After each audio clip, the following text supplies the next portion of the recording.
안녕하십니까. 11월 29일 목요일 외교부 정례 브리핑을 시작하겠습니다. 먼저 강경화 외교부 장관은 12월 1일 멕시코시티에서 개최되는 멕시코 신임 대통령 취임식에 우리 경축 특사로 참석하기 위해 11월 30일부터 12월 2일간 멕시코를 방문합니다. 강 장관은 오브라도르 신임 멕시코 대통령을 예방하여 문재인 대통령의 친서를 전달할 예정입니다.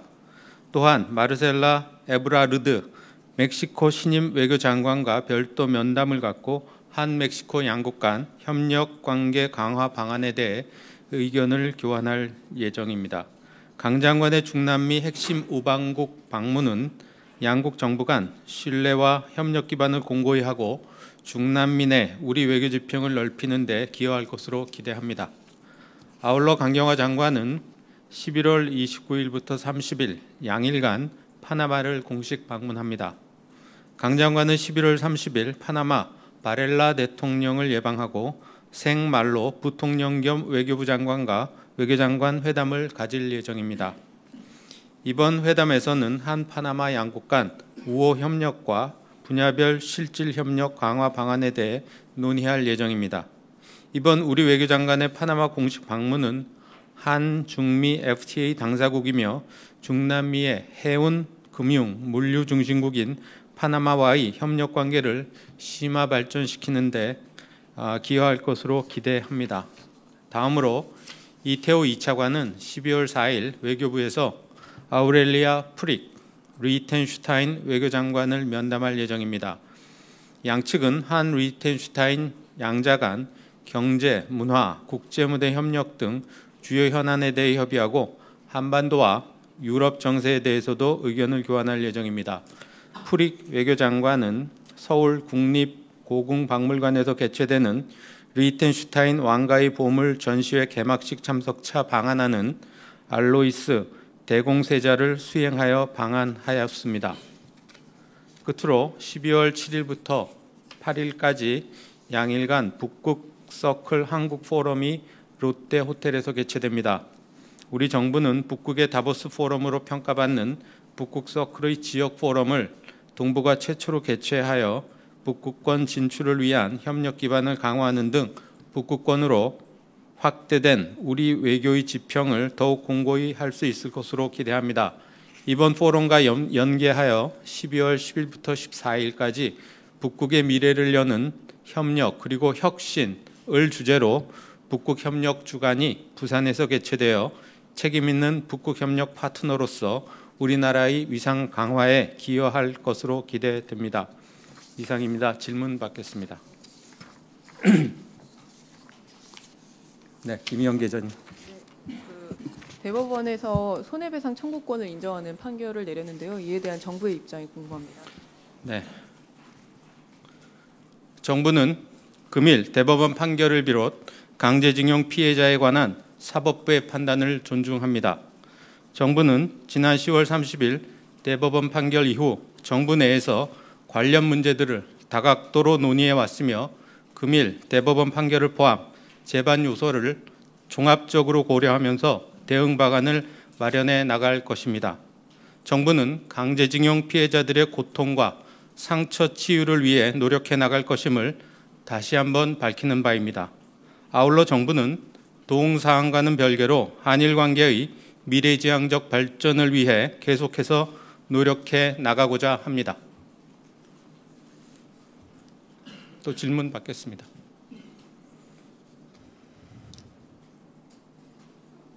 네. 뉴스의 이정진 기자입니다.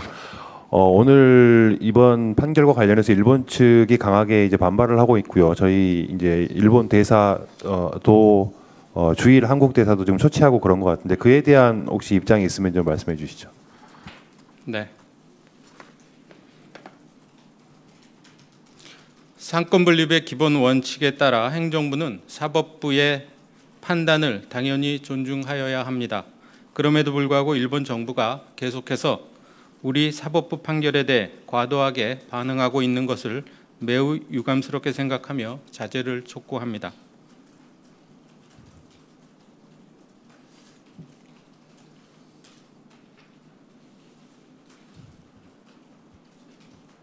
네, 저 TV조선 차정승입니다. 그러니까 그 재반 요소 고려해서 대응 방안을 마련한다라고 하셨는데 그 대응 방안이 좀 구체적으로 어떤 건지 뭐 실제로 뭐 일본 기업의 뭐 배상을 받아내기 위한 뭐 조치 등등이 이제 고려될 수 있는 건지 좀 말씀 좀 부탁드리겠습니다. 네.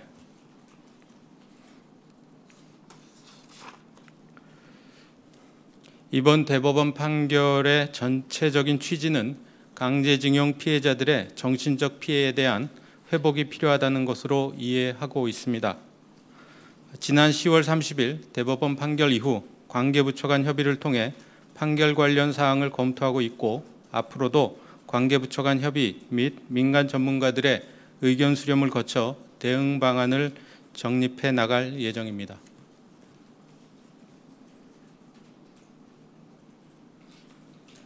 김혜영 기자님.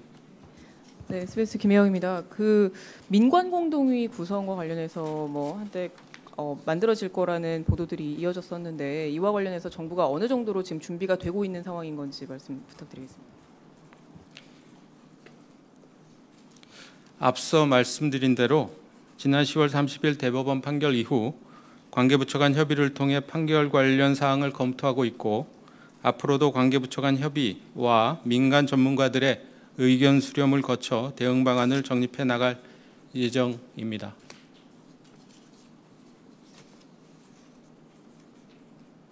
네, 장 기자님. 예, 그 연결될 수도 있는 질문인데요. 앞서 그 고노다로 일본 외상이 우리 강경화 장관의 방일을 두고 부적절한 발언을 한 게 이슈가 됐었는데요. 그 당시 외교부에서는 정확한 이제 사실을 확인하겠다라고 말씀을 하셨었거든요. 확인하셨는지 그 이후의 입장은 어떠신지 말씀 부탁드립니다. 네, 현재까지 정확한 그 사실관계에 대한 그 확인은 아직 진행 중에 있습니다.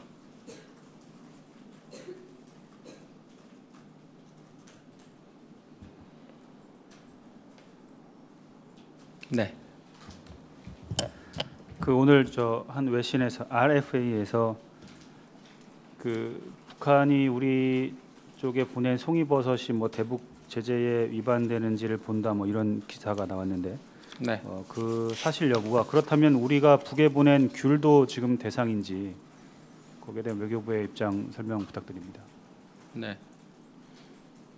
남북 정상회담과 판문점 선언 및 평양 공동 선언에 따른 남북 교류 협력은 대북 제재의 틀을 준수하는 가운데 미국 등 국제사회와 긴밀한 협의하에 추진하고 있습니다.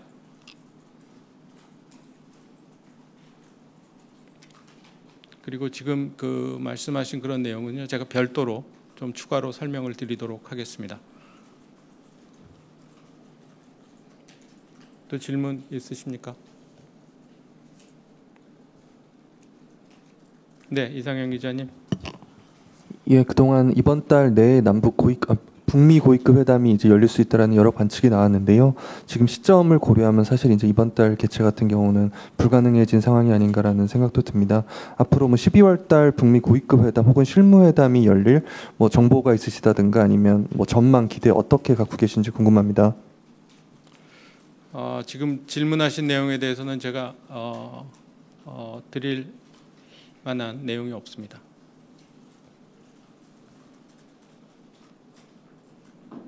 네, 장 기자님. 한미 워킹그룹 추가 협의에 대해서도 혹시 더 설명해 주실 부분이 없으신가요? 워킹그룹이요? 네.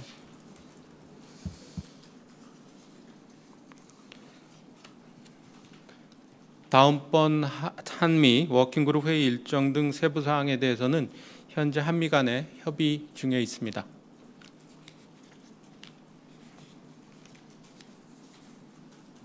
네, 박 기자님.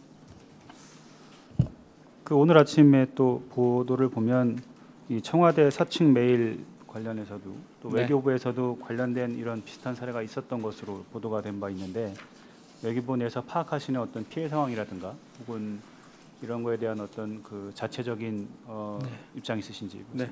네. 저희 부는 최근 주요 인사를 사칭한 메일이 유포되고 있음을 인지하고 있고 동 사건을 계속 예의주시하고 있습니다. 이와 관련해서 현재까지 우리 부의 피해가 확인된 바는 없습니다. 우리 부는 매일 사칭으로 인한 피해가 발생하지 않도록 인적 보안을 지속적으로 강화하고 동계기에 관계기관과의 협력을 통해 우리 부 정보 시스템에 대한 보안 관제를 철저히 수행해 나갈 예정입니다.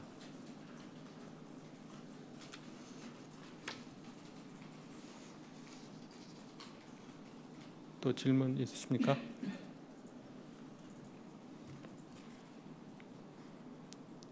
네, 추가 질문 없으시면 오늘 브리핑 마치겠습니다. 감사합니다.